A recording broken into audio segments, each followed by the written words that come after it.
9월 둘째 주도 역시 힘든 한 주였습니다. 다음 주부터는 이제 프리어닝 시즌이 시작되는데요. 이슈들이 너무나 많죠. 악재들이 하나씩 수습이 됐으면 좋겠습니다. 우리 투자증권의 정재훈 대리가 오랜만에 돌아왔습니다. 주식소녀 이승복 주임과도 함께합니다. 안녕하세요. 안녕하세요. 네, 지난주에도 회사에서 요새 워크숍을 자주 가시는 것 같아요. 열공 모드시군요. 예, 워크숍 강화의 달인지 뭔지 모르겠는데 네. 자꾸 저를 본사로 불러가지고 예. 제가 또 여의치 않게 또 나가지 못했습니다. 그래서 오늘은 2주간의 그 압축된 내용을 한 번에 전달해드리는 그런 시간을 갖도록 하겠습니다. 네, 최근에 전화 많이 받으시지 않으세요? 고객들의 지금 불만 섞인 우려감, 많이들 걱정 있으실 것 같은데요. 아무래도 전화기가 계속 울리는 부분이 좀 있고요. 이제 좀 참을 때까지 참으셨던 분들이 저한테 이제 강하게 말씀하신 분도 있습니다. 뭐 쌍시자가 들어가시는 분들도 있고 하는데 저는 하도 뭐 그런 얘기를 많이 듣다 보니까 일단 뭐 개인 투자하시는 분들 위로의 차원에서 이제 듣고만 있지만 제 생각에는 좀 시간이 필요하기 때문에 좀 많이 위로해드리고 있는 상황입니다. 네, 아유, 쌍시옷 심하네요. 이런 소세지 같은 나쁜 사람 같은. 그러니까 왜 정대리님이 왜 욕을 이렇게 쌍시옷을 드시는지 이따가 잠시 후 발키리에서 알려드릴게요. 그랬어요. 금요일이에요. 좀 날씨도 많이 좋고 제 의상 보세요. 정말 봄이세요. 한껏 온 것 같지 않아요? 네. 날씨도 굉장히 풀렸다고 하는데 우리가 오늘 마감 확실히 보고 전략 세우고 주말을 편안하게 보냈으면 좋겠습니다. 히 보겠습니다.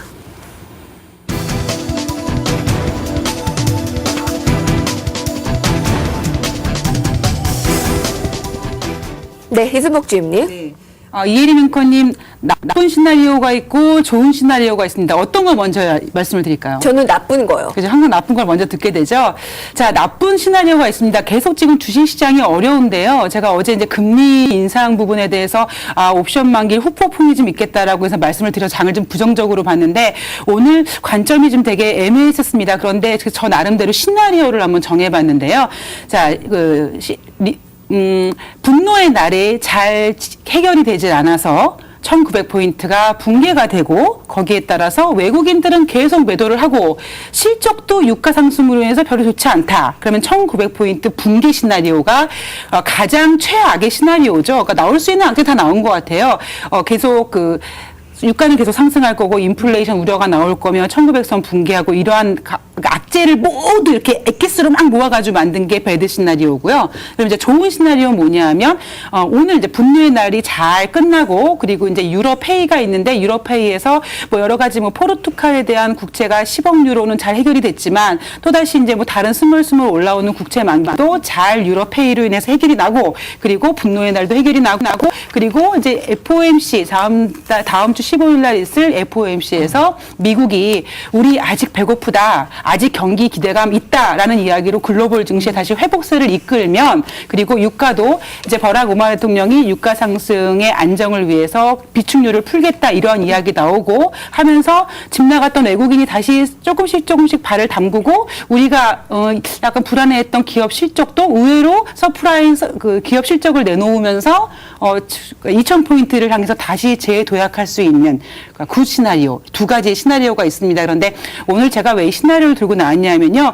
오늘 장 빠지는 거에 대해서 개인 투자분들이 이렇게 손을 딱 놓고 넋을 놓고 계시더라고요. 그러니까 어쩔 수 없이 특히 이제 오늘 금요일이라는 부분 때문에 굉장히 많이 힘드셨던 것 같은데요. 그리고 무언가 숙제를 다음 주로 넘겨야 된다라는 부담감 가지고 주말을 견디셔야 될 것 같은데 어차피 보여진 악재, 우리가 악재에는 또 내성이 금방금방 새끼니까요. 오히려 나쁜 악재보다는 좋은 시나리오가 반영이 잘 돼서 증시에 반영이 될 수 있는 긍정적인 마인드를 가지고 좀 편안하게 주말을 보내십사 해서 들고 나왔습니다. 네. 이승복 주임님 보려고 이렇게 어르신께서 창밖에서 계속 보고 계시잖아요. 이놈의 참 식지 않은 인기를 어떻게 해야 될지 모르겠네요. 저 보러 온 거예요.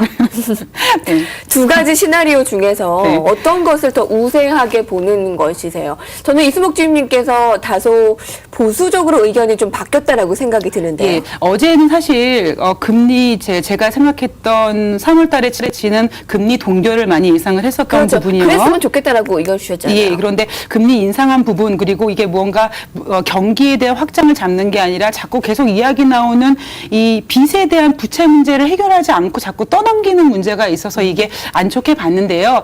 너무 악재가 막 갑자기 쏟아져 나오니까요. 의외로 그래? 이렇게 다 우리가 익히 알고 있는 악재? 그럼 또 뭐가 있을까라고 찝어봤는데 다 우리가 익히 악재를 알고 있을 것 같더라고요. 그리고 어차피 우리가 3월달 증시는 박스권 안에서 기간 조정을 받기 때문에 한 2,000포인트에서 한 1,930포인트, 20포인트 선의 박스권은 예상을 했으니까요. 너무 부정적인 관점보다는 이미 다 알고 있는 악재를 소화시킬 수 있는 희망적인 시나리오를 좀 들고 가셨으면 좋겠어요. 네. 다음 주에 지수가 반등을 할 수 있다면 그 실마리가 어떤 게 될 수 있을지 하나씩 체크를 해봤으면 좋겠어요. 먼저 첫 번째, 중동 악재. 오늘 분노의 날 시위가 특별한 악재성 요인 없이 무사히 지나갈 수 있다면 그것도 하나의 안심이 될 텐데 어떻게 예상하십니까? 사실 뭐 분노의 날이라고 하는데 제가 오늘 분노의 날인 것 같아요. 그 사우디 그 친구들 때문에 좀 화가 많이 나는 날이긴 하는데요. 저희가 근데 그 사우디를 보시기 전에 이따가 또 제가 다시 언급을 드리겠지만 그 뒤에 있는 좀 배경을 보셔야 됩니다. 그 티니지에서 지금 이집트 그리고 이집트에서 리비아로 지금 사태가 확산이 되고 있는데요.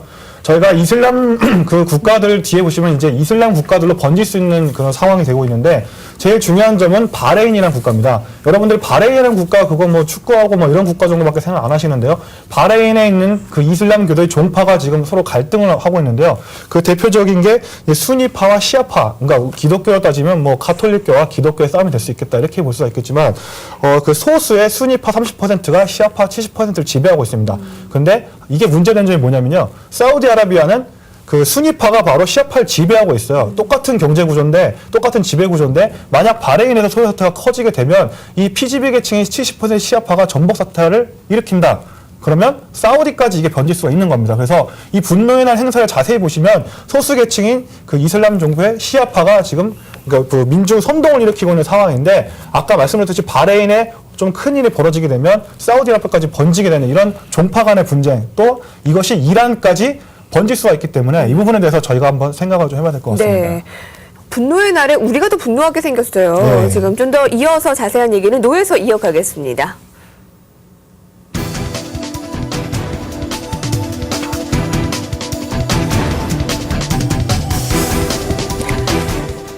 리비아 사태의 실마리를 찾아볼 수 있는 한 가지 우리가 위안점이 12일에 예정되어 있는 아랍연맹의 리비아 사태에 대한 긴급회의가 예정되어 있다고 하는데 그것도 하나의 우리가 눈여겨볼 만한 이슈가 되겠네요.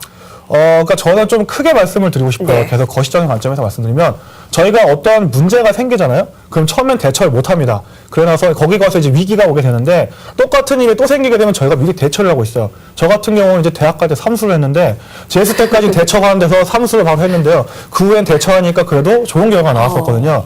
지금 마찬가지입니다. 유럽발 재정이 처음 때 저희가 예상도 못하면서 주가가 확 내려갔었잖아요.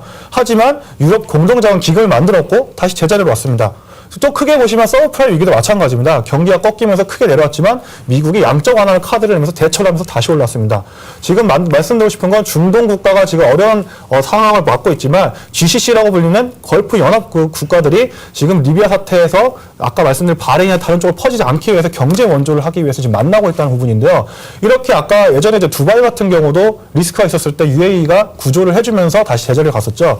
이렇게 무언가 위기에 대처하기 시작했다는 부분에 저희는 집중해야 됩니다. 그러면 이따가 자세히 말씀드리겠지만 다시 제자리로 가게 되어 있는 부분인데 이 커다란 흐름 안에서 저희가 좀 봐야 될 것 같고요. 그리고 이제 제가 전반적으로 또 한 가지 말씀드리고 싶은 건 저희 악재라고 할 수 있는 게 사우디 그리고 중국 그리고 이제 스페인 그 채권 그 포르투갈 네. 만기 부분이 있잖아요. 한 가지 저희가 분명히 지켜야 될 거는 18일날 스페인 그리고 포르투갈 채권 만기에 대해서는 저희가 100% 예측할 수 없기 때문에 네. 그 부분은 확실히 모니터를 해줘야 됩니다. 그리고 그 기간 중에서는 외국인 수급에 대해서 저희가 항상 꼼꼼하게 체크를 해야 되고요. 그리고 이제 중국에 대해서 조금 오해가 많으신 것 같은데요. 2월달 수출 부분이 상당히 줄었다고 했는데 이 부분은 어느 정도 예견이 됐습니다. 12월달에 그 수출 그 무역 수지 흑자가 1월달에 50% 이상으로 줄어버렸고 또 자세히 보시면 1월 수출 38% 증가했지만 수입이 51% 증가했습니다. 네. 이 수입이 더 증가했다는 얘기는 수출 국가로서 이쑤시개 파는 중국 공장이 이제는 내수 쪽으로 전환을 해서 내수 소비를 확대하고 있는 그 변신 과정이다. 장기적인 관점에서 그 과정이기 때문에 저희가 너무 수출이 줄어든다고 해서 중국의 네. 경기가 위축이 된다. 이렇게 말씀드리는 게 좀 그렇고 이 부분을 봐야 될 것 같습니다. 네. 지금 속보가 들려오고 있는데요. 일본에서 지진이 발생했다고 하는데 동북부 지역에서요. 근데 약진은 아닌 것 같습니다. 7.9 정도 강진이 발생을 했다고 하는데 그 소식이 들린 이후에 일본 증시가 다소 흔들렸더라고요. 네, 그리고 사실 어제도 중국에서 강진이 발생을 해서 24명이 사망했다는 소식도 있었죠. 중시도 안 좋은데 뭐 이렇게 땅까지 들썩거리는지 모르겠어요. 네. 그 무디스가 지금 강등을 했잖아요. 스페인이죠. 그렇다면 유럽의 문제도 우리가 간과해서는 안 될 부분입니다. 지금 채권 만기 이후의 흐름도 꼭 모니터를 해봐라라고 하셨고요.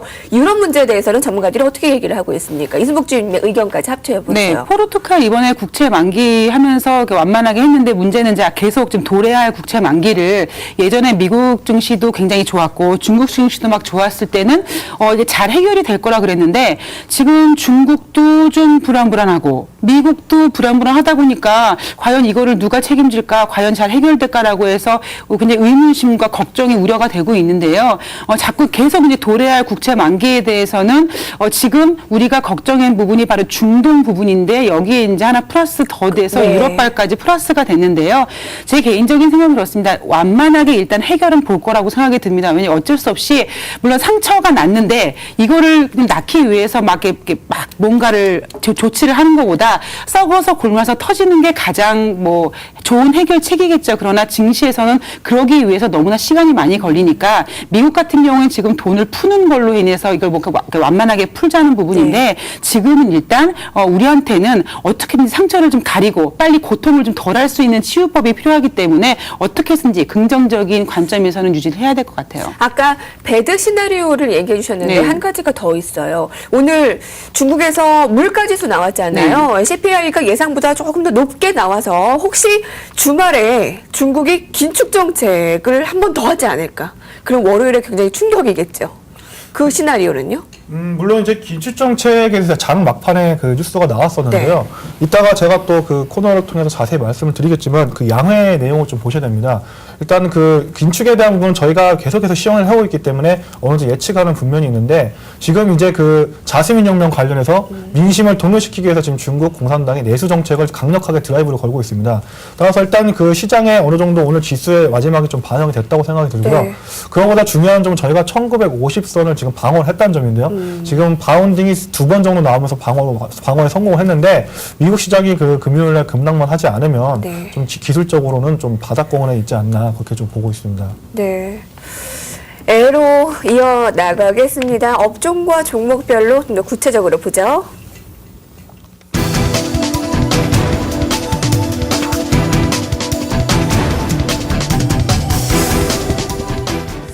그렇죠. 삼성이 위태롭죠. 삼성전자가 특히나 위태롭고요. 삼성전기도 위태롭고요. 이승복 주님께서 얘기하시려는 위태로운 부분은 어떤 겁니까? 네, 이 권력의 법칙의 원리를 보면은요, 1등인 자는 이 1등의 자리가 굉장히 든든하고 확고하게 되면요, 2등, 3등이 아무리 난리를 쳐도 끄떡도 하지 않습니다. 그런데 최근 들어서 뉴스에서 나오는 이야기가 이 스마트 TV를 가지고 삼성과 LG의 싸움이 붙었는데 서로 니네께 좋으냐, 내게 좋으냐 이거를 떠나서 이제 서로 비방하는 것까지 이 기사화가 됐더라고요. 그러면서 삼성이 스마트 TV에 그러니까 지금 열심히 추격하고 있는 LG를 조금은 1인자로서는 2위인 LG를 두려워하는구나라는 느낌을 받았습니다. 만약에 정말 끄떡하지 않았으면 니네가 비방을 하던 말든 끄떡하지 말아야 되는데 서로 공격하는 모습을 보면서 LG 올해 LG그룹이 수상하구나라는 느낌을 좀 생각을 해봤는데요.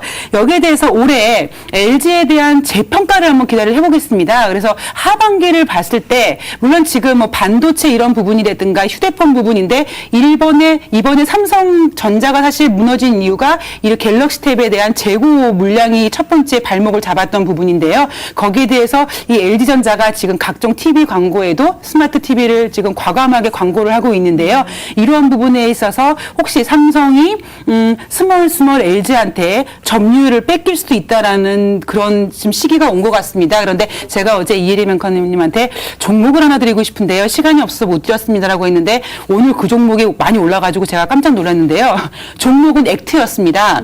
12월 27일에 상장한 종목이고요. 이 종목이 뭐냐면 우리가 지금 그 앞으로 성장성 있는 종목이 뭐가 있느냐라고 네. 했을 때 이렇게 플렉시블이라고 하죠. 유연성 있는 플렉시블에 대한 신사업이 굉장히 비전이 있는데요. 플렉시블 PCB를 상성하는 회사입니다. 그런데 이게 12월 27일에 상장한 지 얼마 안 된 새내기 주인데요.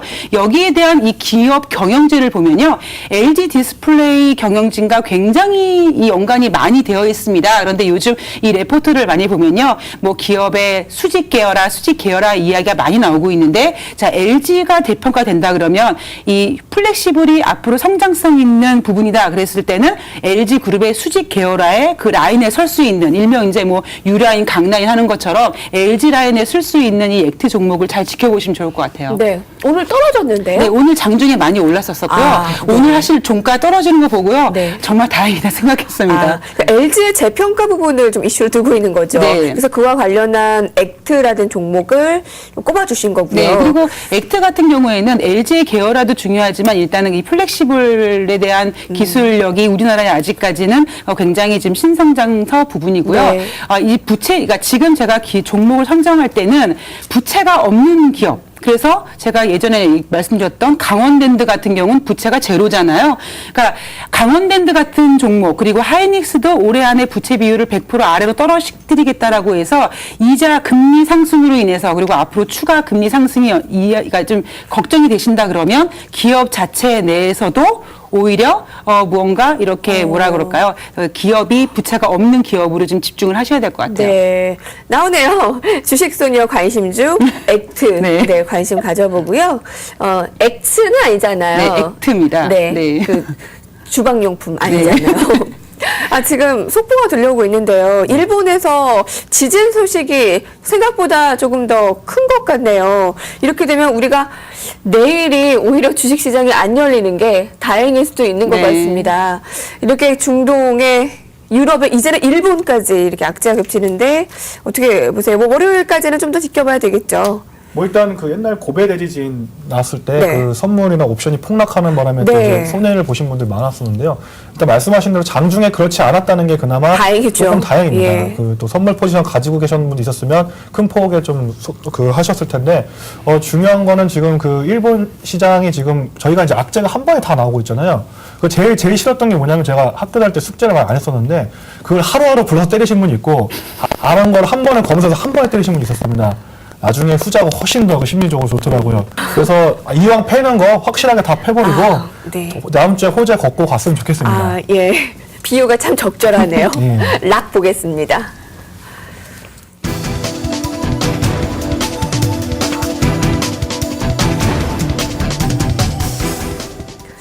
제가 주식 경제 방송에서 이제 6, 7년째 앵커 활동을 하다 보니까 이제 증권가에 꽤 아는 지인들도 많이 늘어났어요. 제가 설문조사를 해봤습니다. 지금 약세장에서 그럼 대안이 될 수 있는 업종 테마는 어떤 겁니까? 라는 질문을 드렸더니 공통적으로 인플레이션 관련주와 대체에너지 관련주였습니다. 그래서 종목들을 한번 더 들여다보고자 두 전문가에게 묻고 싶은데요. 한 종목 꼽자면 뭐 현대상선이 있을 때고 또 이슈까지 있었기 때문에 어떻게 보세요, 두 분께서는? 네, 저는 이제 인플레이션에 대해서 상대적으로 수혜받을 수 있는 업종이 뭐가 있을까라고 봤을 때는 저는 게임주를 좀 보고 싶습니다. 그런데 게임주 같은 경우는 뭐 유가라든가 이러한 영향을 좀 덜 받기 때문에 최근 들어서 게임주도 움직임이 조금씩 나타나고는 있기는 해요. 그래서 지금 가장 아마 이제 이슈가 되는 게 바로 NC소프트 같은 경우인데요. 네. 오늘 이제 모 증권사에서도 신규 추천주로 나왔는데 NC소프트 같은 경우에는 우리가 처음에 이제 야구단을 이제 만들면서 여기에 이제 혹시 악재가 되지 않겠느냐 이런 우려감이 있었는데요. 최근 들어서 IHQ와 뭔가 이렇게 좋은 콘텐츠를 협약을 하면서 한 번 더 레벨업을 시킬 수 있는 부분이고요. 또 게임주 같은 경우에는 지금 게임주가 올라갈 시기는 아닌데도 그래도 지금 그래도 다행스럽게 뭐 잘 올라갈 수 있는 부분, 조금 더 추가 상승할 수 있는 부분이 좀 있을 것 같아요. 네, NC소프트요. 네. 네, 대리님께서. 일단 저는 첫 번째로는 SK 이노베이션을 좀 많이 밀고 있고 그 OCI 정도를 보고 있습니다. 근데 네, 그거는 시장이 많이 올랐잖아요, 이미. 많이 올랐는데 이제 올해를 기점으로 해서 아마 세계 1위 업체로 도약을 할 가능성이 많이 있어요. 공장 그 증설 부분도 있고 폴리실리콘 가격이 타이트한 부분도 있는데 그 두 개에 대해서는 제가 계속 말씀드리니까 뭐 또 한 번 말씀드리면 좀 그렇고요. 오늘은 LG 상사에 대해서 좀 보셔야 될 것 같습니다. 상사주군요. 네, 제일 그 인플레이션의 가장 핵심이 뭐냐면 이 인플레이션이 되는 그 원재료를 사서 과연 가격 전가를 시킬 수가 있는 부분이 제일 중요합니다. 아무리 원재료가 올라도 자기 제품 가격 올리지 못하면 오히려 그 기업한테 손실로 작용하기 때문인데요. 그 가장 100% 그 부분을 이렇게 전가할 수 있는 부분 첫 번째 정유주가 있고요. 그 2위 업종에는 이제 뭐 항공이나 여러 가지 업종이 있습니다. 그리고 제일 전가를 못하는 게 유틸리티, 해운 쪽이군요. 따라서 이런 부분은 이제 앞으로 주가 영향을 많이 줄 것 같아요. 이제 부정적인 부분은 부정적인 업종대로 갈 텐데, 그 상사 같은 경우는 저희가 가장 부분은 광구나 자원개발 쪽을 갖고 있다는 부분이다. 특히 LG 상사는 조그맣게 많은 광산들을 갖고 있기 때문에 그러니까 수주 텀이 좁지가 않고 계속 잔잔하게 있어요. 그래서 리스크 부분이 작아질 수가 있기 때문에 상사가 또 이제 니케이 옛날 그 1990년대 보시면 자원개발 한창 부문일 때 관련주들이 니케이 225 안에서 가장 아웃퍼폼한 부분도 있습니다. 그래서 LG 상사 같은 경우 최근 좀 하락한 부분도 있긴 하기 때문에 좀 모니터링 하시면서 추가적으로 지켜보시면 좋을 것 같아요. 네. 희노애락 여기까지 하도록 하고요. 이제 금요일이잖아요. 여러분들께서 기다리는 코너입니다. 주식 읽어주는 남자 함께 하시고요. 잠시 후에 다음 주 대응 전략 같이 세우겠습니다. 주식 읽어주는 남자 시작합니다.